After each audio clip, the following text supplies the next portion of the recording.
Good morning and welcome to another video. Today I have my follow-up with the GI doctor, I have my test results back from my blood work, and I have an update about one of my dogs. Now, I need to get ready for my appointment, but why is it not socially acceptable to wear PJs out in public? It's snowing today and I don't know what pants I'm going to wear. It is cold outside. I feel like that would have been obvious, Corey. And I did get a couple new pairs of pants, but they all look like sweatpants basically, or pants that aren't like, quote, typical going out and doing things pants. Why is it not socially acceptable to wear sweatpants or pajamas? I get so anxious because I feel like I'm supposed to wear something particular. A lot of people wear jeans, and I hate jeans with a burning passion. The one pair of jeans I wear regularly aren't even jeans, they're pajama jeans. If you know what those are, you know what I'm talking about. But they're basically leggings that look like denim. I might just wear leggings. It's just gonna be a leggings kind of day. And I know some people frown upon that, but you know what? I need to not care. I need to not care what other people think. Let's put on pants.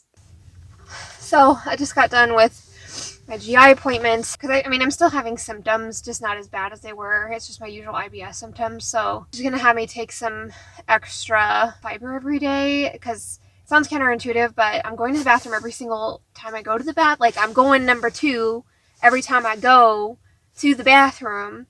And it's annoying, and, she's like, it's counterintuitive, but take more. What's happening is you're not completely emptying your bowels. And one of the other things that we talked about and noticed is that I've been taking the hycosamine medication more frequently, and my mucus has gone down significantly, and they think what's happening is my GI tract is rushing everything, which is where the cramping is coming from. I am not having enough time to reabsorb the mucus, some of the excess mucus, before I go to the bathroom. And so the hycosamine literally slows down your entire GI tract, so my body has enough time to absorb it. So I guess, continue taking that medication. But I need to go quick pick up some...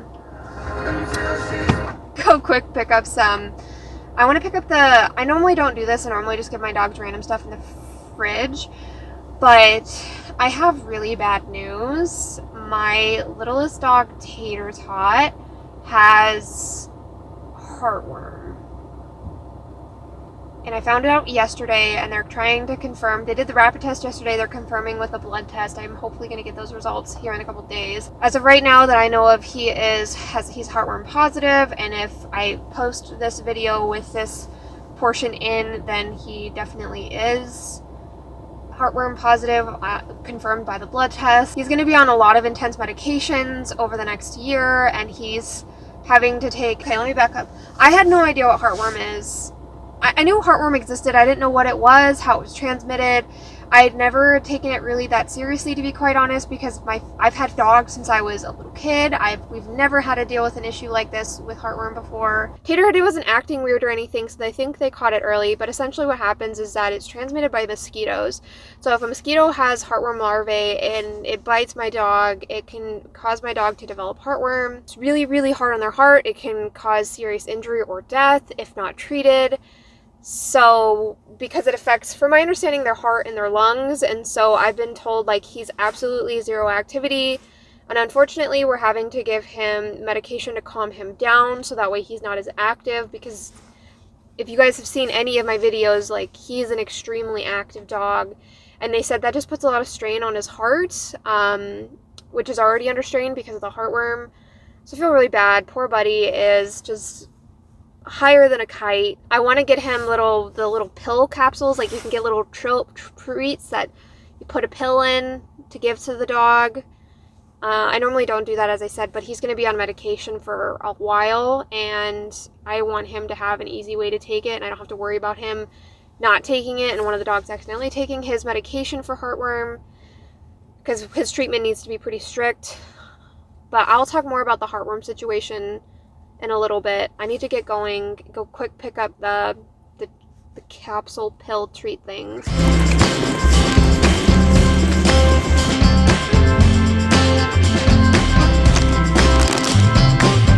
Long story short, I was a bad dog mom, and my dog caught heartworm. I think he probably actually caught it while he was in Texas.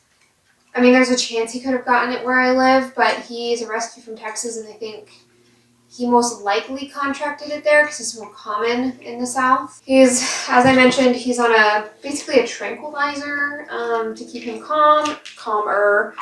And then he's starting today, he's starting this special medication called doxycycline. He's got to be on it for 28 days. And then he's got multiple hospitalizations over the next couple of months where he has to go in. He has to get administered this special shot, and then he has to be monitored by the vet because apparently a lot of dogs do not respond well to the medication. It's really hard on them. So he's got to be hospitalized a couple of times, and I have to really keep his activity down as they're playing right now. Guys, you guys can't play. No.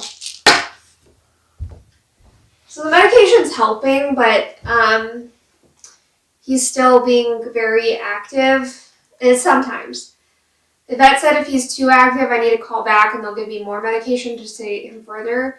He's already acting very dopey and mopey, so I don't know. I'm a little nervous. This is his first day of the doxycycline, and I just hope he doesn't have a bad reaction to it. I wanted to wait until I got home in order to give it to him, so that way if I was at my appointment and he had a bad reaction, I'm here if he needs me, if I need to take him quickly to the vet or something, but there's hey, they're like, don't let him play or do stuff. Yeah, you tell a 2-year-old dog with high energy that. But anyways, I bought 2 things. I think these things are going to be way too large, so I don't know if I'm going to be able to cut it in half and do 1 per each, but I got these, and I got these things, because they feel soft, so maybe I can just shove in these if these things end up being too big. If you do have dogs, just pay for the heartworm prevention. A lot of it you can find for like $12 a month. The estimated cost, the low end for the full treatment cycle is $800 US dollars, and the high end is $1,100. It's going to be stupidly expensive. But again, this is something that could kill him if I don't take care of him and cause him significant health issues, because it does affect his heart. I'm such a terrible dog mom. I feel so bad. I've never had to deal with this before, So he's going to get one of these. It's a heartworm thing. Chew it. Chew it. You got to eat it. You got to eat it. I already gave him a sedative for this morning, so I got to give him another one at 2 o'clock. But see how big these things are. These things are freaking huge. That is way too much for Tater. So I think they're really soft. I could probably just take a quarter of this, wrap it up. That's nice that I can make this last a lot longer. It's so soft. It's disturbingly soft, but whatever. I gotta talk to the vet to see if the other 2 dogs are on heartworm prevention, just in case he did contract it where we live, because there are mosquitoes, but I don't know. I just feel so bad. Can't change that he has it. All I can do is give him the medication and the treatments and try my best to do what's best for him, even if he doesn't like it. On to my Bloodwork update. So I'm going to go through some of my different results. They did a standard panel. All of it came back, again, quote, normal. The only thing that came back kind of low was my HDL. It came back in the borderline low section, and my doctor said it's kind of low, but it's not a big deal. So she says she's not really concerned. My blood sugar came back fine. I think my blood sugar came back as 79, which is perfectly normal. Now, my thyroid, okay, so I want to go through the history of this just to show you. The normal thyroid levels, the TSH, is between 0.350 and 5.000. I did a little bit of research, and it seems like a lot of people disagree with the range that is currently widely used by professionals to say with it's a normal. A lot of professionals think that the range is way too large, and that people that are still within, quote, the normal range but are on the extreme ends of the spectrum tend to experience symptoms and aren't getting treatment because it's still considered normal based on a small study that was done a long time ago. Now, whether that's true or not, I don't know, but I think it makes sense based on my symptoms. In the past, my numbers have been so low, they're non-detectable. Luckily, my thyroid's a little bit more under control since I've stopped exercising as much. I noticed that the more activity I have, the worse my numbers are. So if you're on the lower end of the spectrum, like 0.350 end, and you're under that, your thyroid is hyperactive, which is a Graves' disease that I'm primarily experiencing. And if it's more towards the 5.0 or above, that's indicative more of hypothyroidism. Now, back in February of 2021, my levels was at 0.486. Now that's just barely within the normal range, but when I was seeing this doctor, and this was seeing my cancer doctor, I felt horrible. Like I was experiencing all of the side effects from the this level of TSH in my blood. The next test was done January of 2022, so about a year later, 0.569, consistently at the low end of the scale again. And I was still feeling pretty gross and sick when I saw this doctor. This most recently, which is probably the best I've honestly felt in a while. I know, as I said, I'm coming out of what I think is a Graves episode. It's the highest it's been in like at least the last 2 years of records that I have right in front of me right now at 0.80. That's almost double my numbers from February of 2021, but it's still on the pretty low end. I'm feeling the best again. I'm feeling the best in terms of Graves of Graves symptoms right now, and that makes sense because my numbers have literally doubled since February of 2021. Now they fluctuate over time, like it goes up and it goes down. I guarantee you if I'd gone in 3 weeks ago, I would have been below 0.35. For reference, they did a test back in February of 2022 just to confirm the Graves' disease again. They did a test of my thyroid stimulating immunoglobulin. I'm going to put it on the screen because I can't pronounce it. But my value was 0.93. Now, standard range is below 0.4, and according to, they give you a little synopsis of what is normal and what's not normal. It says that if it's over 0.55, it's consistent with Graves' disease or some type of autoimmune hyperthyroidism. And we know I already have the test. I've already been tested for the antibodies, so we know it's Graves that's most likely causing all the symptoms. But yeah, so technically my levels are normal. As I said, I think I expected that to be the case because I still feel a little bit of the symptoms. It's not as bad, but it's frustrating, and doing research and seeing that quite a few people who are on the extreme ends of the spectrum, they're just not getting care because providers say, oh, well, you're in the normal range, like you're screwed. When in reality, quite a few of the articles I read supported that they needed to relook at the normal range, and for people that are just barely within the normal range, they should maybe start considering treatment because it is affecting their lives. Like it affects my life. I feel immensely ill often because of my Graves' disease, but because I'm consistently, unless I go in literally the 3-week period where it's very difficult to get in and get tested and get the blood work ordered, 4-week, 5-week period, because that's just how the healthcare system is right now. It's not going to show up in my markers. But it doesn't mean even if I'm not below that 0.35 and I'm at 0.4, 0.5, 0.6, I can still feel the symptoms. Like I know it's happening. I can physically feel it. And I can feel that I'm doing better than when my numbers are doubled. It doesn't stop my Graves' disease from just being like, Rrr. The other thing I wanted to mention is I don't know why, but like the last 3 days, my kneecap is like, let's dislocate, let's dislocate. And walking is so painful. When I went to the store this morning with you to pick up some of those treats for my dog's pills, my knee was just like, it dislocated multiple times in the store as I'm walking around. And just imagine walking and suddenly your knee goes,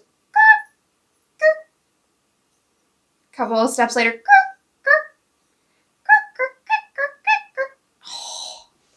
it's been like that for 3 days. I planned on doing other stuff this weekend. Like I went and had breakfast with somebody, and then I got done and I needed a grocery stop, and I was going to stop somewhere else to get something else, but I could not stop. I was like, I have to just rush through the grocery store and get done.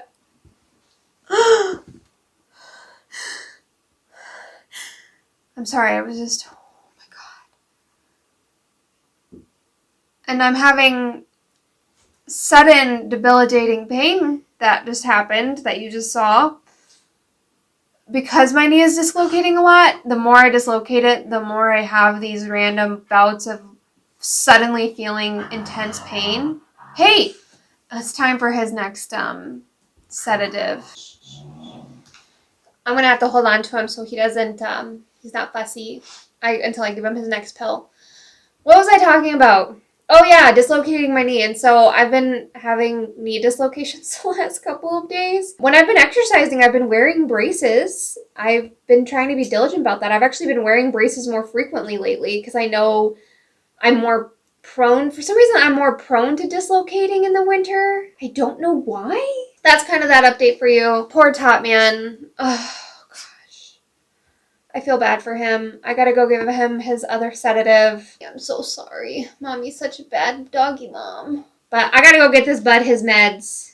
I want to thank you so much for watching. If you would please give this video a like and subscribe to my channel if you're not. It really helps me get my video out on the algorithm so I can get more of you lovely gimpies with me. But until next time, I hope you take care. Thanks. All I need are some better days. Yeah, all I need are some better days. Cause all I want, and I pray, I believe in the better days.